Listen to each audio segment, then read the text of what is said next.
You are listening to the Pedagogy Primer podcast, a multi-episode introduction to teaching in higher education. I am Tyler Krompiatek, instructional designer for the Center for Online Learning and Innovation at Canisius in Buffalo, New York. In this episode, I will give a brief monologue on some tips and activities that instructors can use to help students to take better notes during class. I will also cover a few ways instructors can encourage students to become more involved in the lecture.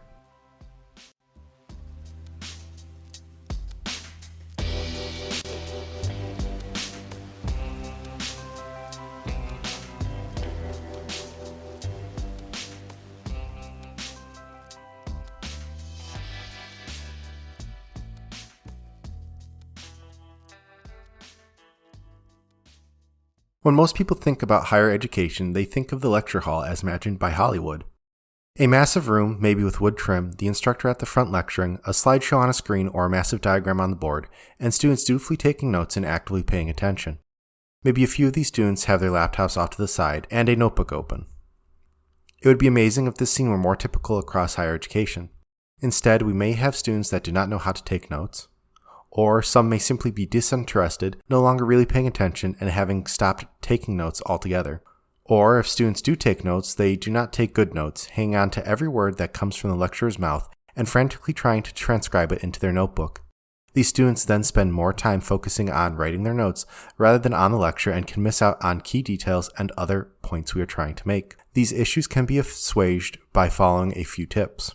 First, in addition to general classroom etiquette and expectations, make it clear what technology is available to students during class. The best place for this will likely be the core syllabus or an introductory module in D2L.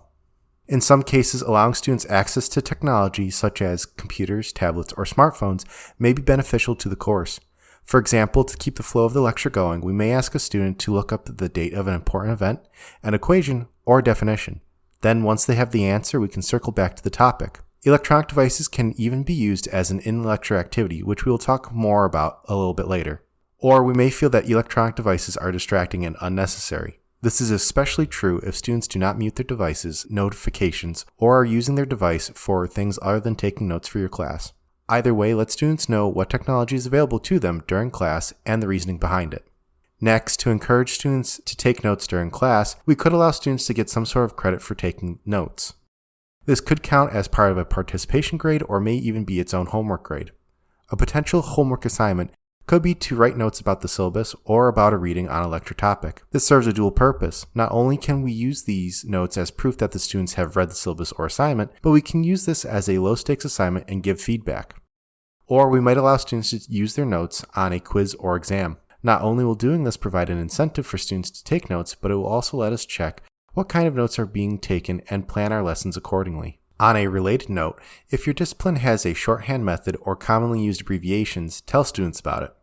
Put a link to a resource or resources in the syllabus or in the D2L course. If there's not a good resource out there, make one. This could be an image of the shorthand or abbreviation in your handwriting, a table with common shorthand or abbreviations in your discipline, or even a quick video where you explain the meanings of the shorthand. If your field does not have a shorthand method or common abbreviations, you may want to show students your personal note-taking methods, shorthand, or abbreviations.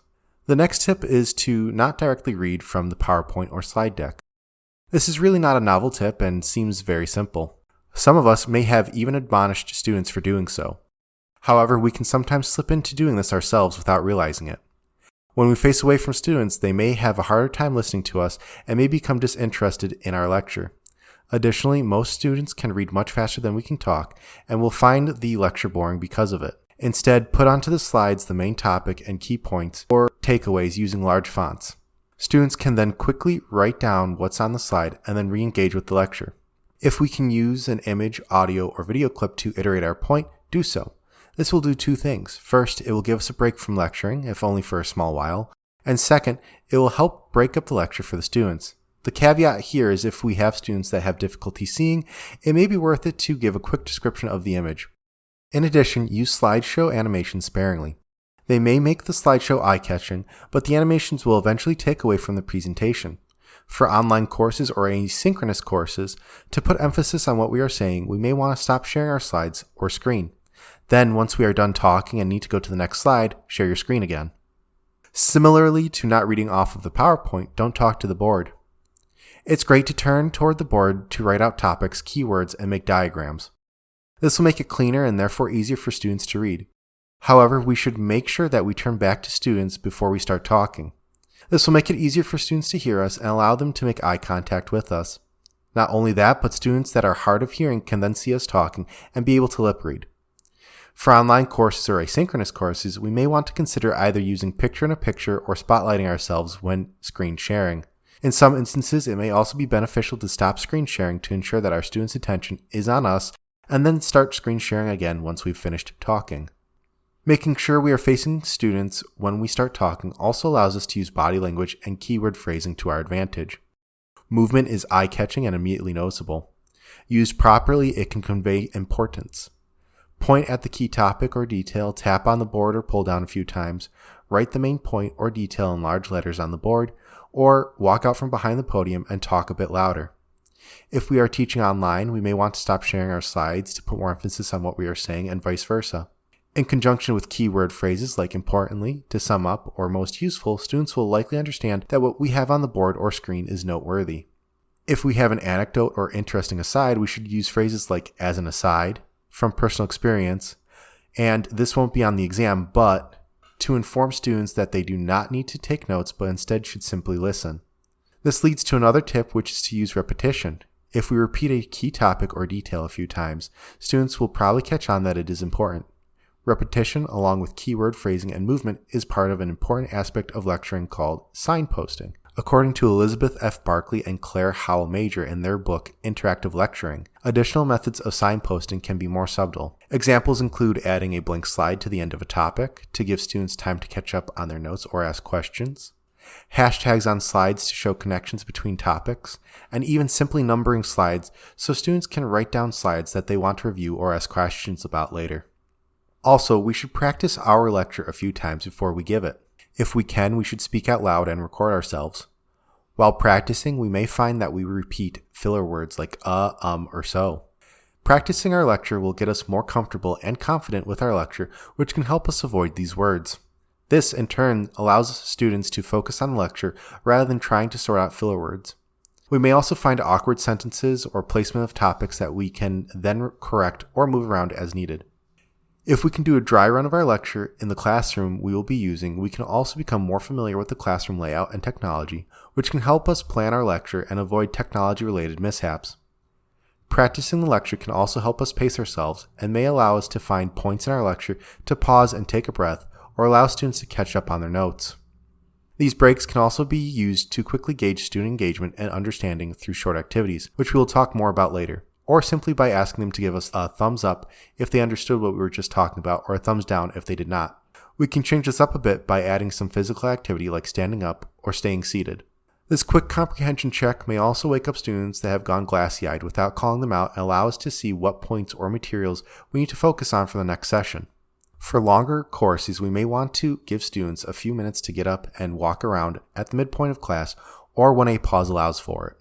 This will also allow us some time to take a break, review our notes for the next half, or answer lingering questions students might have.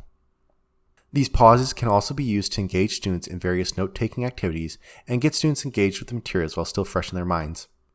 I will give a few examples here, but there will be links in the show notes to various resources including the Patricia K. Cross Academy, which most of these activities are either from or adapted from.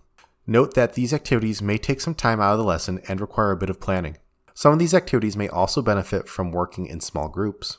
The first activity is 3-2-1, which is usually done toward the end of the lesson. Students write down or type 3 things that they learned, 2 things that they thought were interesting, and 1 question that they still have. From there, they can submit their file to a detailed Dropbox or take a picture of their 3-2-1 activity and hand in the paper. The 3-2-1 activity can then be used to see what we need to review in the next class and also be used as an exit ticket for that particular lesson. The second activity is Quick Write.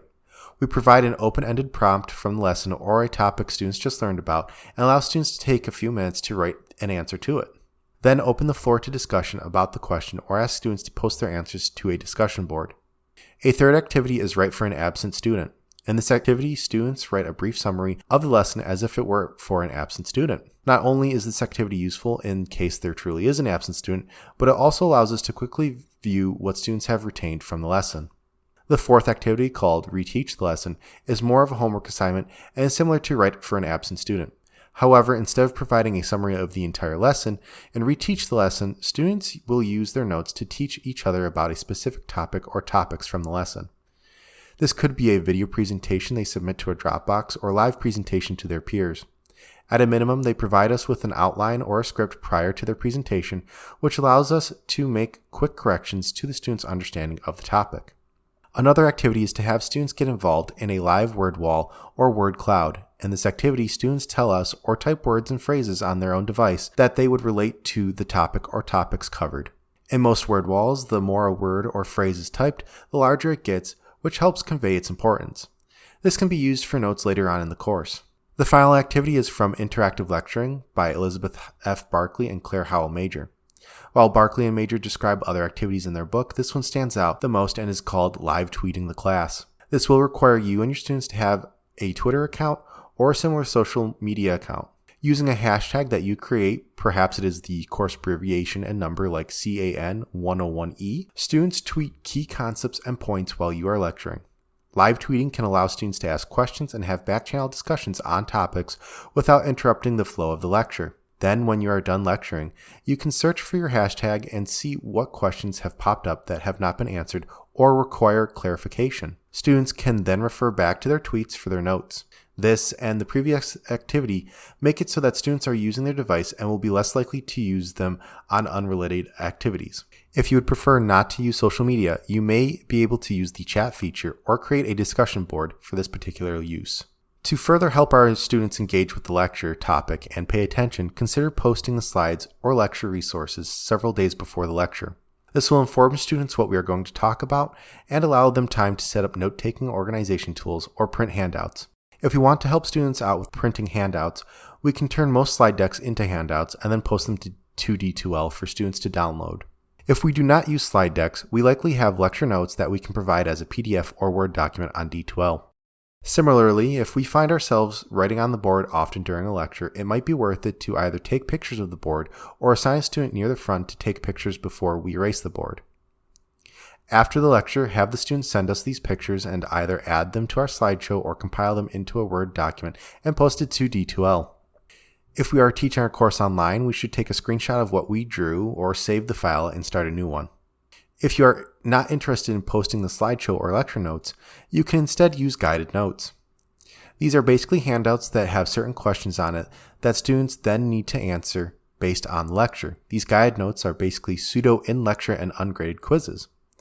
Guided notes typically involve short answers and fill in the blanks or other questions that force students to write out the answer.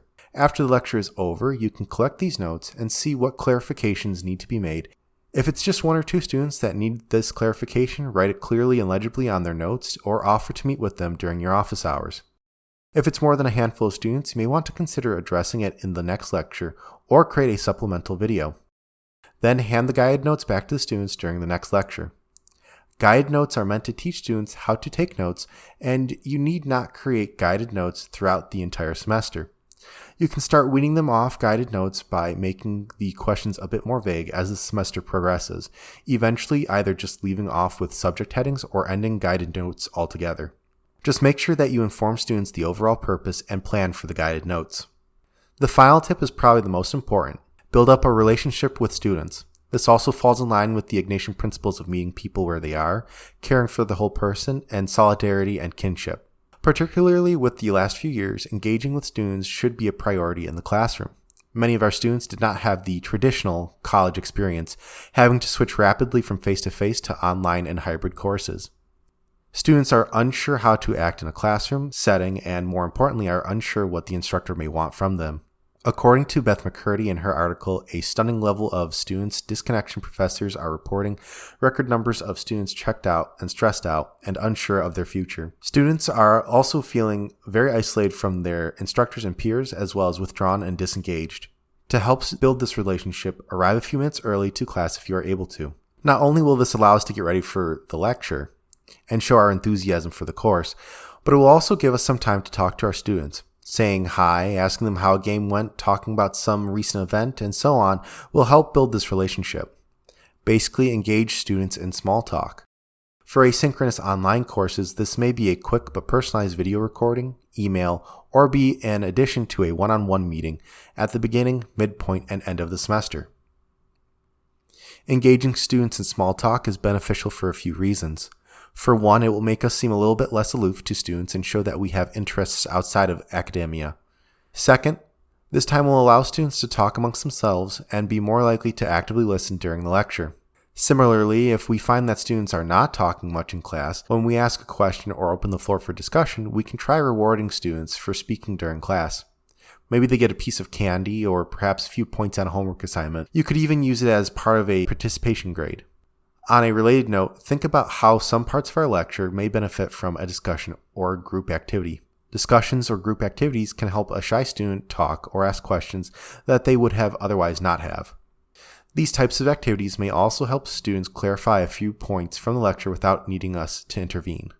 To summarize, it does not take much more effort to help students become actively involved in our lectures and take better notes. This effort can go a long way to answering questions before we need to get involved and may help students create better, more intriguing projects, presentations, and papers. Additionally, this effort can help create better discussions and may even help you identify areas that need to be focused on. If you are interested in learning more about helping students take notes and pay attention, there are several resources available in the show notes, including a guide for students on taking notes for college. Coley personnel are also available to give recommendations and tips.